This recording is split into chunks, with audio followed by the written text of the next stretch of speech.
তো hello guys, সকাল সকাল ঘুম থেকে উঠে আর মাথায় হাত দিতে ভাবলাম চুলটা কেটে আসি।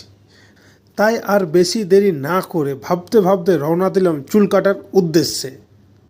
আর ভাবতে ভাবতে পৌঁছে গেলাম গন্তব্যস্থলে, মানে সেলুনে। আর সেলুনে গিয়ে দেখি ও তেরি, আমার মতো অনেকজন ভেবে আগের থেকেই বসে আছে। তাই আমি বেশি দেরি না করে আমিও ওদের সাথে আমার ভাবনা নিয়ে বসে পড়লাম।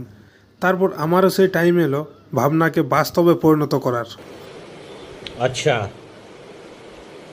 ठीक है। তারপর উনি আমাকে এখানে জিজ্ঞাসা করছিল যে আমার চুলটা সে কীরকম স্টাইলে কাটবে। আমি বললাম দেখো পুরো দেবের মতো কেটে দাও, যেমন আমার চুলটা কাটলেই পুরো দেব লাগে। তারপর আমাকে বললো শালা নিজের থোবড়া দেখেছিস, তোর ওই থোবড়া নিয়ে তোকে কাঞ্চন মল্লিকও লাগবে না, আর তুই এখানে এসেছিস দেবের মতো চুল কাটতে, ভাগ এখান থেকে। আমি বললাম দাদা বেশি ইনসাল্ট আর বেশি বেজ্জতি না করে আমার থোবড়াতে যেরকম মানাবে তুমি সেরকম চুলটা কেটে দাও। তো ফাইনালি আমার থোবড়া অনুযায়ী আমার চুল কেটে দিয়েছি, কিন্তু ভাবছিলাম টাকা দেবো কি না। কিন্তু শেষে কোনো উপায় না পেয়ে আমাকে টাকা দিয়ে আর আসতে হলো, কারণ ওরা বলছিল টাকা না দিলে নাকি আমাকে দোকান ঝাড়ু দিতে হবে। আমি বললাম দেখো দোকান আমি ঝাড়ু দিতে পারবো না, তোমরা টাকা নিয়ে নাও। তো বন্ধুগণ চলে এবার দেখা হচ্ছে নেক্সট ভিডিওতে। Tata bye bye.